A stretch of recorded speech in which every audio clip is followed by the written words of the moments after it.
Shalom. Coba lihat kiri kanannya, senyummu sangat diberkati. Ayo, jangan malu-malu ya. Senyummu sangat diberkati. Saya merasakan hadirat Tuhan di tempat ini. Haleluya. Terima kasih untuk worship leader ya yang membawa hadirat Tuhan. Ya, saudara, tidak lama-lama ya. Kita mau membahas tentang taat menanti waktu Tuhan.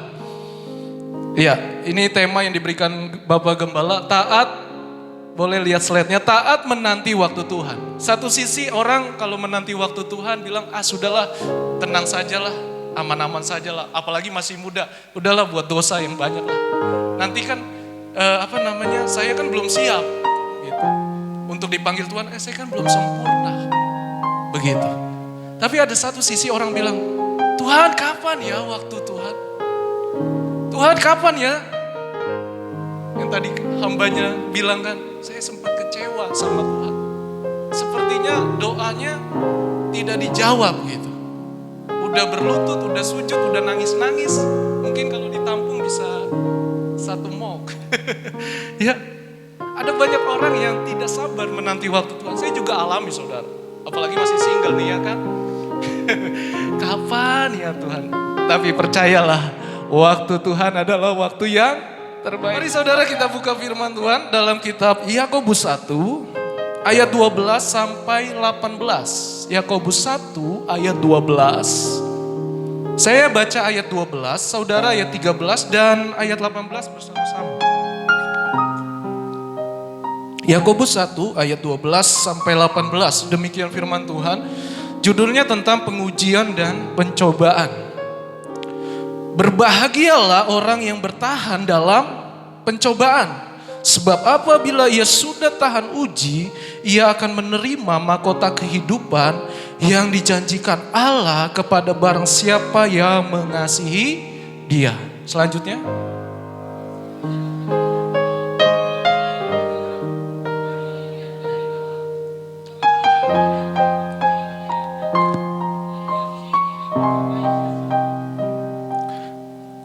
Ayat yang ke-14.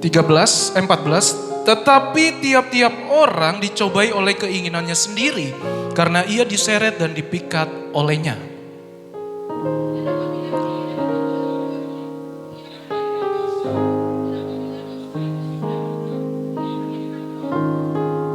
Ayat 16, saudara-saudara yang kukasihi, janganlah sesat. Ayat 17.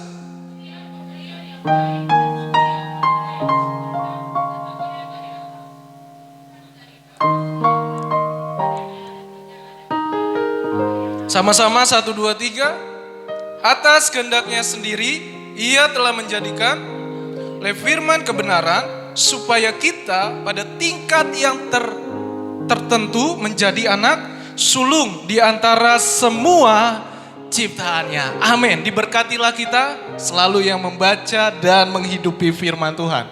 Ya, saudara, ada 2 perbedaan ya. Lihat slide-nya. Ada 2 perbedaan waktu Tuhan dan waktu manusia. Waktu Tuhan itu disebutnya kronos atau kronologi, ya.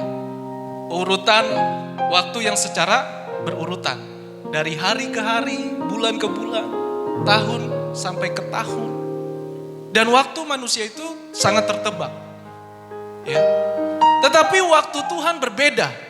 Waktu Tuhan itu adalah kairos. Waktunya Tuhan.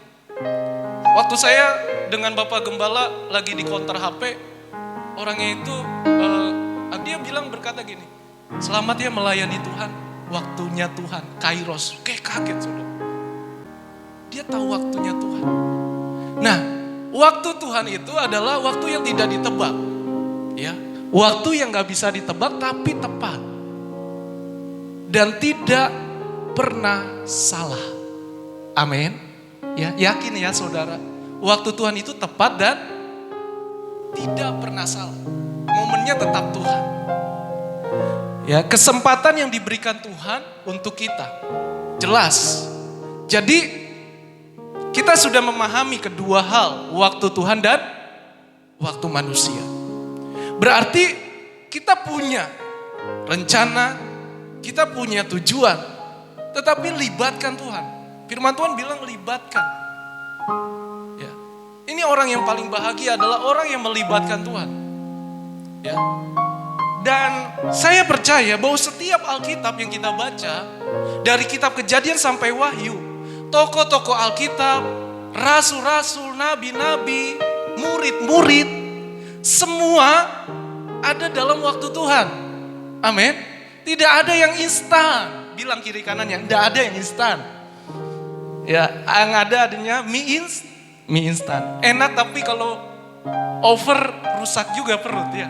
Saya salut dengan hambanya, Dokter Billy. Ya, tiap hari sebentar-bentar makan mie ya kan. Aduh enak gitu. Kalau kita lihat enak. Giliran saya makan nih, nggak lama sakit perut. Artinya bahwa tidak semua bagi diri kita itu baik. Tapi mungkin bagi Ko Billy aman-aman saja. Apalagi dia dokter kan, dia tahu lah. Ya, nggak perlu diragukan lagi lah. Nah, artinya bahwa saudara, setiap kita ada proses Tuhan. Tidak ada yang instan. Ya. Saya teringat dengan kisah di Alkitab Yakub dan Rahel. Yakub itu menunggu Rahel 14 tahun loh, saudara. Lama banget ya untuk jadi pasangan hidupnya. Saudara sudah berapa tahun nunggu? Saya sudah 20 tahun kakak. saya sudah sekarat ini. Saya sudah, Mas Tevi udah berapa tahun? Menunggu waktu untuk dapatkan. Hah? Lama juga tuh. Tapi sekali tadi kemarin Kak Heni cerita, saya termotivasi, tergiur dengan hambanya yang main keyboard. Akhirnya dari situ jatuh cinta dan sampai hari pernikahannya, beliau bilang, kita nikah kok katanya. Padahal sudah besok tinggal nikah, tapi masih belum merasa gitu. Nah itu saudara, artinya bahwa dalam proses itu ada waktunya, ya kan? Ada timingnya, pas saudara. Kita gak tahu waktu Tuhan, sabar, tenang. Ya, segala sesuatu ada waktunya. Alkitab jelas. Pengkhotbah 3 ayat 11. Segala sesuatu ada waktunya, ada masanya. Amin. Jadi yang belum punya uang, sabar. Yang belum ada terobosan ya, sabar, tenang. Waktu Tuhan adalah waktu yang terbaik. Nah, slide selanjutnya. Saudara, kitab Yakobus ini diawali dengan kata salam. Salam hamba Allah katanya. Kalau kata salam berarti ada damai, ada ketenangan. Hamba Allah, semua kita ini adalah hamba Allah. Ya, bukan pendeta yang hamba Allah, semua hamba Allah. Hati hamba, tapi mentalnya mental raja. Jangan terbalik, mentalnya hamba, hatinya hati raja, sombong. Tapi hati hamba, mental raja. Nah, semua kita tidak harus jadi full time. Tapi semua kita dipanggil untuk jadi terang, jadi berkat. Dimulai dari apa? Dari apa yang kita bisa lakukan. Kok kenapa ya dia hebat dipakai Tuhan? Saudara jangan lihat hebatnya. Kenapa Pastor Philip Mantova dia bisa karunianya begitu luar biasa? Jangan lihat hebatnya, dia lihat prosesnya saudara. 30 hari dia puasa, tidak makan, tidak minum. Dia benar-benar ambil hadirat Tuhan. Tidak mudah, harga yang harus dibayar tidak mudah. Sekarang lihat lawatannya jutaan orang sudah. Jutaan orang. Tapi bagian kita sekarang gak perlu iri dengan dia. Bagian kita lakukan saja. Amin. Segala sesuatu ada waktunya. Ya, dikatakan lagi hikmat Allah. Apa itu hikmat Allah? Ada buah hikmat. Ya, Yakobus pasal yang ketiga ayat 17. Hikmat itu murni, pendamai, penurut, penuh belas kasihan, tidak memandang, lu miskin, lu kaya, lu kulit putih, gue kulit hitam. Tidak ada, tapi semua sama. Ya. Selanjutnya bahwa Yakobus juga bicara tentang jaga perkataan. Mengapa? Karena perkataan kita ini ada kuasa. Kalau kita bilang selalu perkataan kita, lemah aku tidak berdaya, aku Aku tidak ada pengharapan. Aku sakit. Aku gagal. Dan itu yang jadi. Tapi kalau saudara dalam keadaan sakit pun, dalam keadaan terpuruk pun, perkatakan firman. Betul saudara. Minimal tenang hati. Tuhan melewati banyak pergumulan. Berikan saya ketenangan hati. Zaman sekarang ini, orang udah mulai rusak. Sedikit galau, langsung ambil baygon atau lompat ke lantai 10, 30. Terjadi di Jakarta. Gara-gara putus cinta, ya kan? Saudara, iblis ini pintar. Dia waktu yang baik dia tahu. Saat saudara lemah, saat saya lemah. Tapi mari kita jaga hidup kita. Yang selanjutnya jangan lupa Tuhan. Ada banyak orang menderita, ingat Tuhan. Tuhan, aku, Tuhan, saya. Tuhan. Kalah, Mike, ya kan?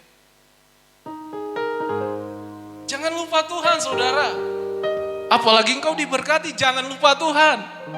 Ya, jangan seperti kayak di klub malam kan. Ades.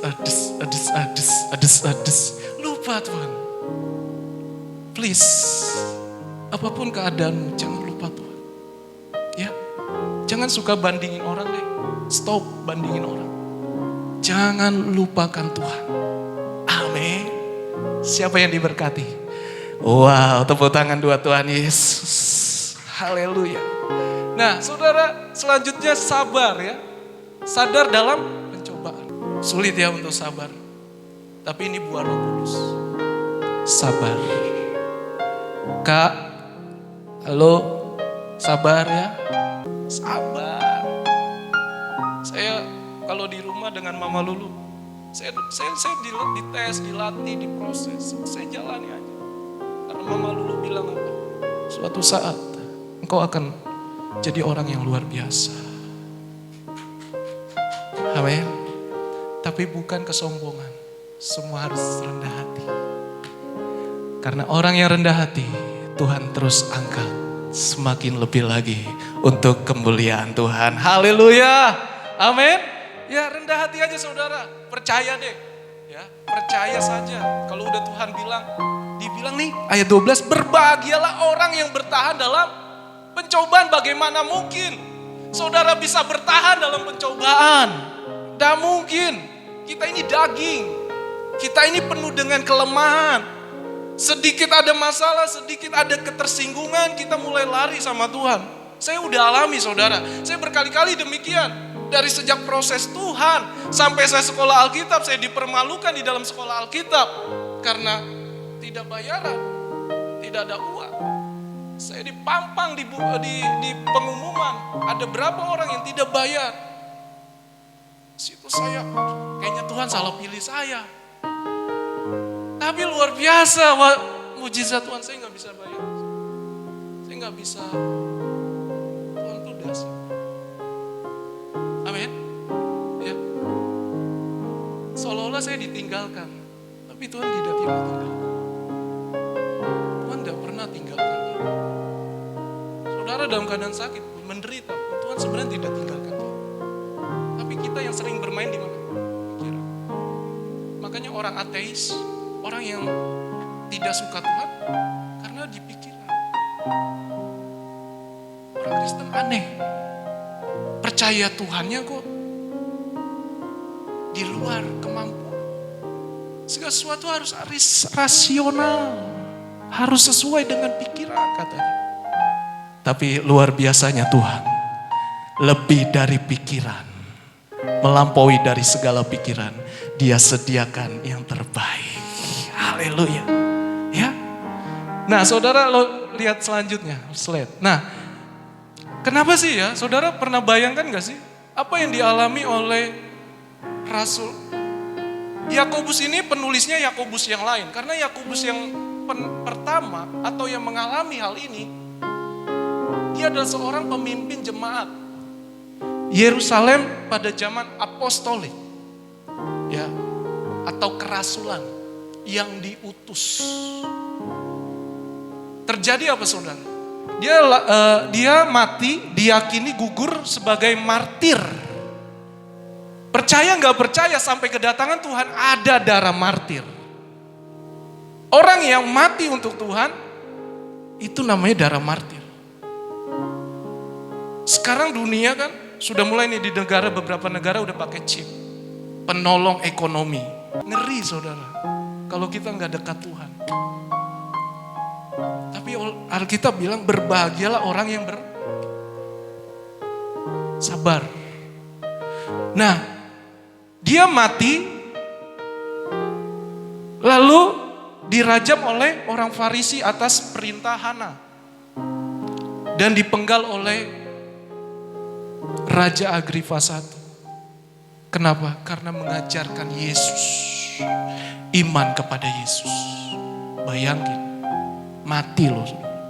Darahnya tertumpah seperti Tuhan Yesus. Coba seandainya itu terjadi bagi kita, bagaimana?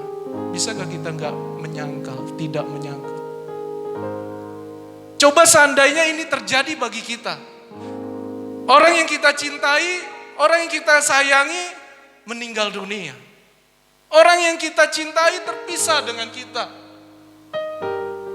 Lalu kita mengalami kegagalan demi kegagalan, kerugian demi kerugian, sakit penyakit, penderitaan.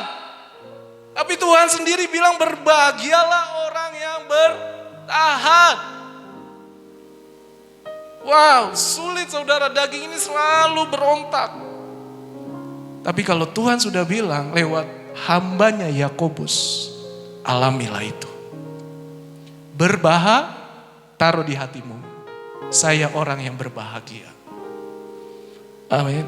Sekali lagi, saya orang yang berbahagia. Ya. Orang yang berbahagia bukan ditentukan dengan faktor, ya itu hanya sedikit sajalah kebahagiaan itu. Tapi tidak menjamin. Artis, siapa tuh namanya, lupa. Dari Amerika. Itu sekali pose aja, senyum aja saudara, itu dibayar kira-kira sekitar 15 juta. Senyum doang. Kalau saya senyum, ada gak yang bayar? Mama Ida senyum, nggak ada yang bayar. Ini sekali pose loh begitu. Weh gitu kan. 15 juta atau berapa lah, kurang saya lupa. Intinya juta. Tapi tahu matinya kenapa? Overdosis. Karena hatinya kosong. Kosong. Ini nih ada rongga nih. Isi sama apa? Kekuatan kita hanya gak ada yang lain. Orang boleh banyak uang, banyak kedudukan, melimpah segalanya, tapi gak jaminan. Banyak orang mati bunuh diri, sia-sia deh masuk neraka. Orang gak diterima lah. Orang yang mati bunuh diri mah gak diterima. Kayak Kak Debbie 2 kali ya Kak. Saya juga sama 2 kali waktu itu. Mau bunuh diri. Karena gak ada pertolongan Tuhan, tapi Tuhan sayang, peluk saya lagi. Saya mau tabrakan diri nih. Udah minggir-minggir, ditrakson, gak jadi bunuh diri. Takut. Takut betul saudara. Nekat lagi. Mau bunuh diri lagi nih. Tiba-tiba, lompat lagi. Itu kenyataan ini di dalam diri saya. Karena kosong. Saudara jangan kosong ya. Kalau saudara galau, sedang apa? Mendingan nyembah Tuhan. Kayak Kak Feran tadi. Ingat lagu tadi. Nyembah Tuhan. Waktu tadi lagu saya lupa. Ya, nyembah Tuhan. Diisi lagi. Ya Maria ya. Nah, saudara, pelajaran apa dari kitab Yakobus yang kita baca ini? Ya, kita diingatkan dalam perikop ini, yaitu hiduplah dengan iman dan perbuatan. Iman tidak bisa jalan tanpa perbuatan. Perbuatan tidak bisa berkenan di hadapan Allah tanpa iman. Saudara paham? Ya. Saudara tangkap ini? Iman tanpa perbuatan mati. Tapi perbuatan tanpa iman tidak berkenan di hadapan. Berarti dua-duanya harus seimbang. Betul, 100 buat saudara. Ya, seimbang. Itu yang ditekankan oleh, karena dunia ini membuat orang banyak yang ketakutan. Resesi terjadi. Pendeta Dautoni bilang di tahun inilah yang paling mengerikan katanya. Nanti 2030 kalau nggak salah atau 2028 baru udah mulai titik terang. Artinya sekarang nih, zaman sekarang ini tahun ini. Gak ada yang tahu lagi. Sekarang kan sudah bangsa melawan bangsa tuh, sudah mempersiapkan. Sekarang China dengan Rusia sudah jadi satu untuk buat mata uang sendiri. Sudah mulai ada kubu-kubu. Amerika mau diserang, apalagi nanti Yerusalem. Sudah dinubuatkan di Alkitab. Yerusalem nanti akan negara. Tapi akhirnya Tuhan datang dari awan-awan, menyelamatkan umat Tuhan Israel. Berarti kita harus bertahan. Jangan kecewa. Kalau kecewa ingat lagi Tuhan. Amin.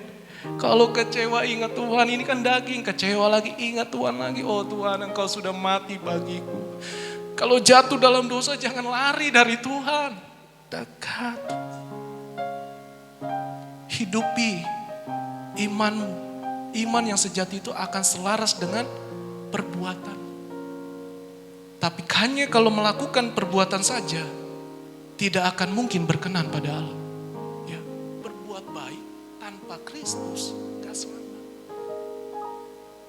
Tapi kalau saudara ngasih dengan sederhana, apalagi dengan kekurangan, ini yang saya alami dalam hal kekurangan, kita bisa menabur. Yang hambanya Cici Fani kemarin bilang, menabur, memberi, tidak harus berlimpah dulu. Tapi mulai dari hal-hal kecil. Memberi, menabur dengan rasa sakit akan melimpah. Latih dirimu. Emang gak enak? Tidak enak. Apalagi dalam hal kesakitan, emang untuk memberi gak enak. Tapi ayo, saya bangkitkan iman saudara, ayo. Maju terus untuk Tuhan. Ya. Nah, saudara, boleh slide-nya. Bagaimana untuk menikmati, untuk mengalami waktu Tuhan? Kita banyak hal di sini. Hal yang pertama adalah orang yang mengasihi Dia. Bilang sama diri kita sendiri, saya mau mengasihi Tuhan. Ayo sungguh-sungguh bilang, saya mau mengasihi. Sekali lagi, saya mau mengasihi. Ya, orang yang mengasihi Tuhan bukanlah orang yang hanya sekedar rajin ibadah. Bukan sekedar banyaknya kegiatan dalam gereja. Karena itu bukanlah jaminan saudara. Tapi orang yang mengasihi Tuhan pasti ada di gereja. Amin. Ya. Jadi bukan ditentukan nilai kita di mata manusia.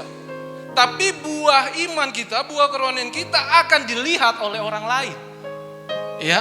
Nah, saudara, bagaimana sih orang yang mengasihi Tuhan? Adalah orang yang mampu menahan diri dari berbagai pencobaan. Berarti kita orang percaya pun tidak lepas dengan namanya pencobaan. Kita sulit membedakan apakah ini saya dicobai ataukah saya diuji. Tapi ada dua hal di hidup ini, yaitu Tuhan dan iblis, setan, kuasa kegelapan. Intinya kalau Tuhan itu kita diuji. Itu intinya. Tapi kalau iblis itu dicobai. Betul? Ya. Jadi kalau Tuhan segala sesuatu Tuhan izinkan supaya kita naik kelas. Kan tadi bilang proses, bukan instan. Tapi kalau iblis ditawari yang enak-enak. Tidak sadar lama-lama makin murtad, jauh, menjauh, menjauh, menjauh, menjauh. Ya, itu iblis, saudara. Mulai engkau kecewa, mulai engkau salahkan. Mana Tuhan? Tuhan, engkau di atas, tidak lihat saya kah? Mana Tuhan? Mulai jauh, mulai jauh. Itu iblis, saudara. Karena tahu waktu Tuhan yang sebentar lagi mau datang. Dia enggak peduli kita pendeta kek, dia enggak peduli kita banyak pelayanan kek. Dia tahu ini nih waktunya mangsanya nih. Ya, enggak peduli saudara. Bagian kita mari kita mengasihi Tuhan terus menerus. Kalau Yunani dibilang bahasa Yunani agapao. Ya, cintanya terus menerus, enggak pernah berhenti. Apalagi kalau mau pasangan kan, rasanya pengen berdua terus. Iya kan? Seperti itu saudara.